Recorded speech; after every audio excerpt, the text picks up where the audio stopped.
Assalamualaikum warahmatullahi wabarakatuh. Selamat pagi anak-anak semuanya. Kembali lagi bersama Bu Anita di mata pelajaran kejuruan untuk program keahlian desain komunikasi visual pada kelas 10 ya. Nah, di sini nanti kita pakai kurikulum paradigma baru, yaitu kurikulum operasional tingkat satuan pendidikan pada SMK Pusat Keunggulan. Selanjutnya di sini untuk materi keempat di kejuruan desain komunikasi visual, yaitu kita nanti akan membahas tentang desainer komunikasi visual masa kini. Baik, selanjutnya untuk tujuan pembelajaran kali ini harapannya adalah kalian bisa memahami konsep kreativitas, kemudian mengembangkan pola pikir kreatif melalui praktek secara mandiri, mengkomunikasikan hubungan kreativitas dengan industri kreatif, menerapkan kreativitas dengan berpikir kritis tentang seluruh proses produksi dan teknologi, dan menerapkan budaya kerja dalam industri desain komunikasi visual. Untuk peta konsepnya di sini kita nanti akan belajar ada 5 poin nih. Yang pertama, perkembangan proses produksi industri kreatif. Kemudian, desain komunikasi visual dalam industri 4.0. Yang ketiga, teknologi digital desain komunikasi visual dalam industri. Ada yang keempat, desain komunikasi visual di era kemajuan teknologi industri, dan yang terakhir, konsep industri hijau. Ya, untuk di sini Bu Anita pakai peta konsep, selalu pakai peta konsep untuk memudahkan kita dalam memahami suatu materi, dan ada berapa banyak materi yang akan kita pelajari seperti itu. Nanti kita akan coba bahas step by step, mulai dari yang pertama, perkembangan proses produksi industri kreatif sampai konsep industri hijau. Nah, yang pertama, perkembangan proses produksi industri kreatif.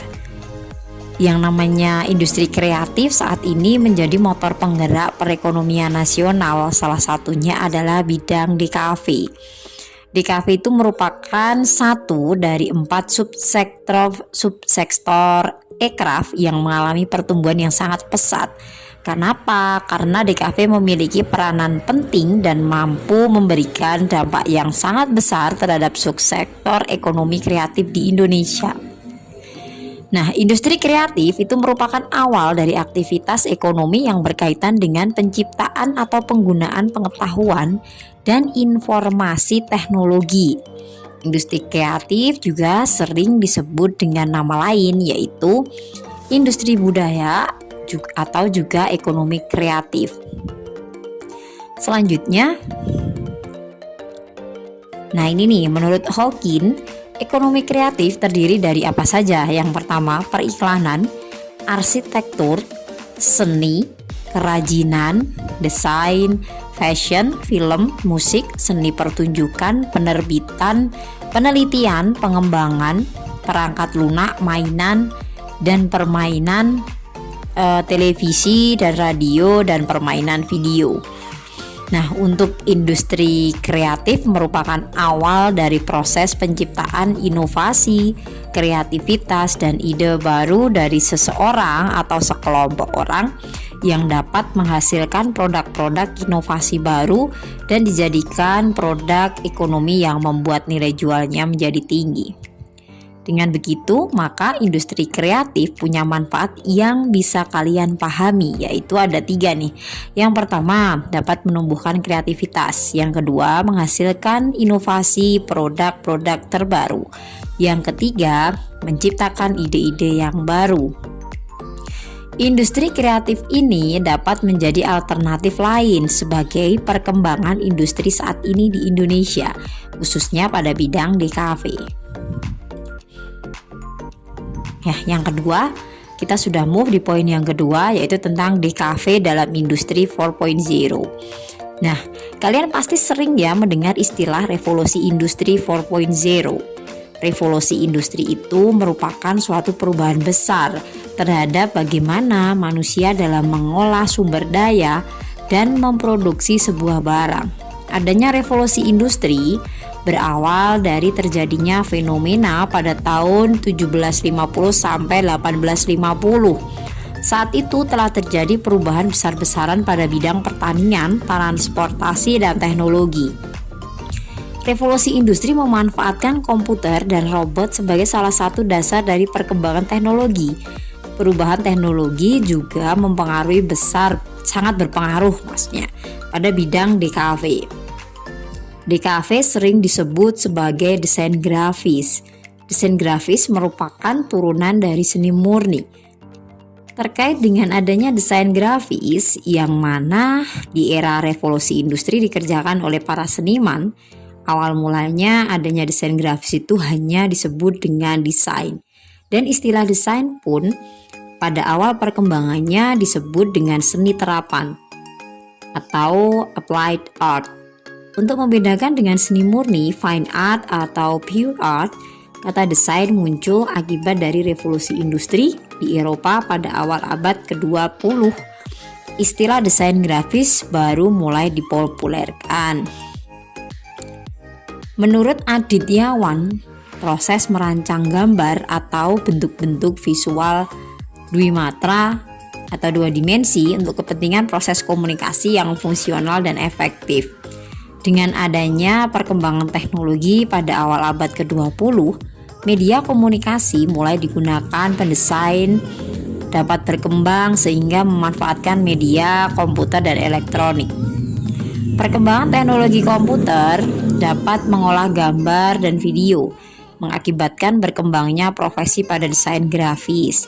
Desain grafis saat ini lebih erat kaitannya dengan teknik cetak, dianggap sempit dan tidak mampu mengakomodir proses desain yang dilakukan media audio visual, sehingga istilah desain grafis telah berkembang menjadi desain komunikasi visual. Pada dasarnya, desain komunikasi visual memiliki fungsi dan tujuan, yaitu memberikan informasi, pesan, instruksi, dan persuasi. Kita masuk ke poin yang ketiga, teknologi digital desain komunikasi visual dalam industri. Peralihan dan penggunaan teknologi digital dalam desain komunikasi visual dalam industri telah melalui jalan yang panjang. Kemajuan teknologi digital yang kemudian menggantikan teknologi analog dan manual sehingga bisa menghasilkan proses produksi yang lebih efektif dan bermutu tinggi hasilnya. Peralatan yang sebelumnya menggunakan teknologi analog beralih menggunakan komputer, kamera foto dan video, digital printer, kemudian digitizer, gawai atau HP digital, media publikasi digital dan sebagainya. Teknologi digital dalam industri DKV meliputi penggunaan software komputer dalam membuat desain. Sebelum berkembangnya komputer, gambar desain masih dibuat secara manual, mulai dari proses sketsa hingga finishing. Teknik pewarnaan juga masih dengan teknik lukis, kuas, atau menggunakan airbrush. Beberapa dengan cara pengembangan teknik fotografi dan teknik cetak datar atau cetak offset.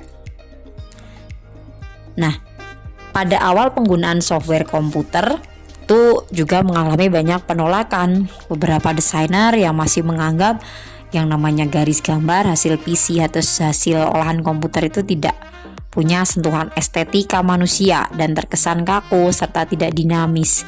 Memang pada awal perkembangannya hasil gambar digital dari software komputer belum bisa seperti sekarang ini. Mesin cetaknya pun juga masih terbatas dalam menggambarkan garis.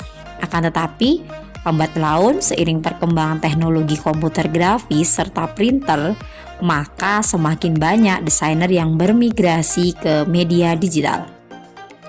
Perkembangan kamera digital pun juga mengalami hal yang sama pada saat awal perkembangannya. Pada awalnya banyak fotografer masih menganggap hasil gambar kamera DSLR single lens reflex itu tidak setajam kalau menggunakan kamera SLR manual. Hal tersebut juga dikarenakan teknologi kemampuan resolusi gambar kamera digital itu juga masih rendah. Belum lagi dengan banyaknya isu kalau kamera digital SLR tidak awet, susah perawatannya, dan suku cadangnya mahal. Tetapi lambat laun seiring berkembangnya teknologi kamera digital diikuti pula dengan banyaknya fotografer yang beralih menggunakan peralatan kamera digital. Nah, kalian bisa lihat di sini ada step by step yang namanya kamera ya. Pertama mulai dari yang ini sangat lama, kemudian sampai yang sekarang mulai berpindah ke yang baru. Di sini ada yang lensa tele, kemudian di sini ada kamera Canon dengan seri EOS R5 ya. Semakin kesini semakin hasilnya akan semakin bagus dan lebih simpel. Penggunaan HP seperti smartphone ya atau gawai atau yang namanya smartphone itu juga banyak pengaruh dalam pembuatan DKV. Kemampuan mobilitas yang tinggi pada penggunaan gawai atau HP dalam bekerja itu memungkinkan desainer tidak terikat batasan waktu dan tempat bekerja. Beberapa gawai memiliki fitur yang mumpuni untuk melakukan pekerjaan desain yang meliputi olah gambar, fotografi, videografi, serta audiovisual. Aplikasi-aplikasi yang tersedia, baik yang berbayar atau tidak berbayar, juga cukup banyak tersedia di berbagai pilihan fiturnya. Terlebih lagi bila diperlukan kirim data pekerjaan bisa dilakukan di mana saja dan dibagikan kepada siapa saja melalui aplikasi berbasis cloud system. Kemajuan teknologi digital pada media juga memberikan pengaruh pada teknologi industri desain komunikasi visual. Nah ini nih kalau zamannya Bu Anita dulu ini udah mulai dari Nokia 6210, Nokia 3210 ini waktu masih awal Bu Anita punya ya 3310, Nokia 3210 ini udah sangat keren buat saya, termasuk yang kalau zaman Bu Anita dulu Nokia sih yang masih brand yang bagus, maksudnya memang tren saat itu adalah Nokia. Nah seiring perkembangan zaman semakin yang namanya HP itu semakin tipis, semakin ringan, tetapi fiturnya akan semakin canggih. Bayangkan saja kalau awal seri Motorola seperti ini, seperti telepon genggam ya, seperti telepon genggam ini membuat kalau misalnya HP seperti ini kan berat dan ribet dibawa kemana-mana. Ini yang Bu Anita pernah punya adalah ya yang Nokia 3210 ini, kemudian ini juga pernah punya nih si BlackBerry Curve ini yang pas saat itu zaman tren-trennya. Nah sekarang kan mulai berpindah ya. Selanjutnya kita masuk ke poin yang keempat. Poin yang keempat yaitu desain komunikasi visual di era kemajuan teknologi industri. Nah, di sini nanti ada kita lihat yang namanya peran komunikasi visual dari berbagai industri. Yang pertama, industri permainan interaktif. Nah, di sini desainer komunikasi visual itu penting dalam menciptakan berbagai elemen visual pada permainan interaktif. Dimulai dari pembuatan visual branding seperti logo dan ikon, desain karakter, desain lingkungan permainan, desain barang-barang unik, serta aksesoris permainan, produksi merchandising, desain publikasi, dan lain sebagainya. Kemudian yang kedua, di industri multimedia, apa nih peran dari DKV? Yang namanya DKV itu di industri multimedia bisa dilihat dari desain visual, misalnya pembuatan judul film, desain poster, desain sampul, desain publikasi film yang lain. Pada industri fotografi dan video, peran desain komunikasi visual yaitu dalam hal pembuatan desain album dan foto dan video, desain poster, desain sampul, desain elemen visual pada video seperti bumper, subtitle, dan lain-lain. DKV pun bisa berperan dalam bagian pembuatan konten. Nah, selanjutnya Di bidang arsitektur, yang namanya DKV ini perannya apa nih? Membuat suatu desain untuk environmental graphic design.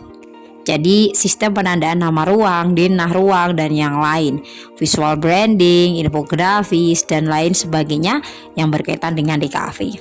Di industri musik, DKV juga sangat diperlukan. Suatu produk industri seni musik membutuhkan komunikasi untuk promosi produknya.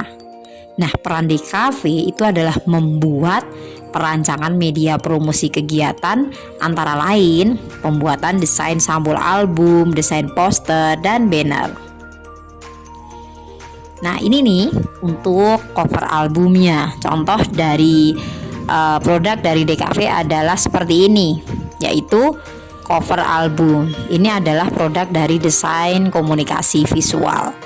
Selanjutnya, dalam industri pasar seni dan budaya, yang namanya DKV itu punya peran apa ya?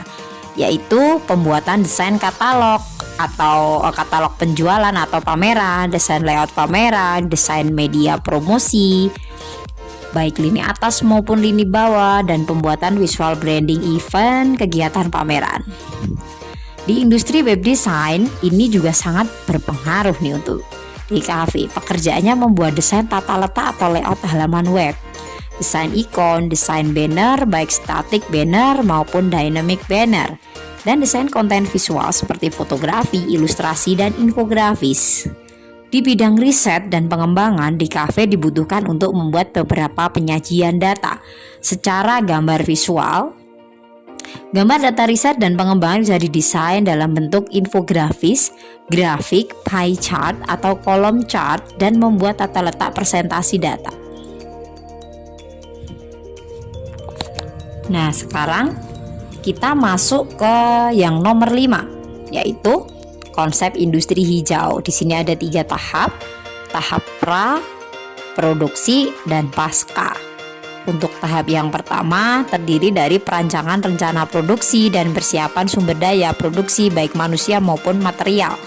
Tahap produksi sendiri terdiri dari alur utama proses produksi di mana terjadi pengolahan materi produksi hingga menjadi bahan jadi dengan menggunakan peralatan sesuai dengan tata sistem operasional produksi yang berlaku.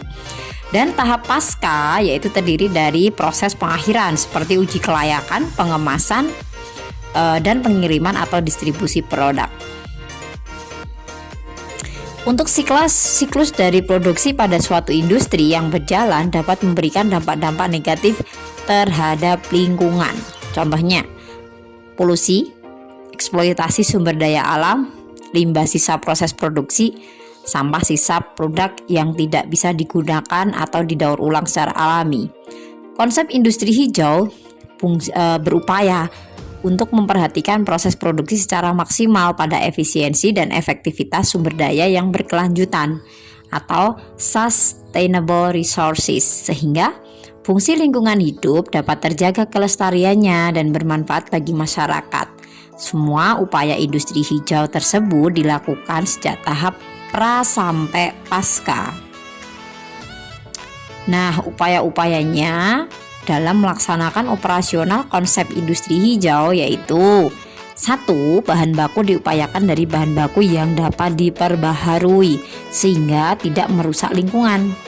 Pada saat perancangan hingga purwarupa harus sudah direncanakan jenis bahan bakunya secara mutu, jumlah, dan keamanannya terhadap lingkungan.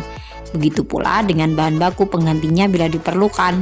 Yang kedua, pembangkitan dan pemanfaatan energi dengan cara efisien sehingga mengurangi efek rumah kaca akibat meningkatnya emisi CO2 dan hasil pembangkitan energi. Bisa juga dengan menerapkan teknologi yang bebas emisi gas CO2, misalnya dengan dinamo, turbin air, atau kincir angin. Yang ketiga, penghematan energi pada peralatan pada saat proses produksi secara lebih efisien dan efektif dengan cara perhitungan kalkulasi, pengaturan pembagian daya dengan tepat, serta menggunakan peralatan yang lebih hemat penggunaan energinya. Nah, ini nih biasanya kalian kalau lihat keran air, kalau sudah nggak dipakai ya silahkan tutup atau dimatikan. Kalau lihat listrik misalnya sudah siang kok masih nyala ya, harus dimatikan. Itulah yang dimaksud dengan hemat energi. Selanjutnya masih di konsep industri hijau ini, yang selanjutnya ada penggunaan peralatan produksi yang tidak banyak menghasilkan limbah baik cair, padat maupun gas. Dan yang terakhir, pengupayaan pada hasil produk yang tidak merusak lingkungan pada saat didistribusikan dan dipakai oleh masyarakat dengan cara pemenuhan syarat 3R. Reuse, reduce, reuse, and recycle secara maksimal. Nah, demikian tadi anak-anakku untuk materi kali ini, yaitu menjadi desainer komunikasi visual masa kini. Nah, semoga untuk materi kali ini bisa bermanfaat untuk kalian semua. Jangan lupa like, subscribe, and komen di link YouTube-nya Bu Anita agar kalian dapat materi-materi yang terbaru dari Bu Anita. Mungkin itu saja untuk materi kali ini. Saya akhiri. Billahi taufik wal hidayah. Wassalamualaikum warahmatullahi wabarakatuh.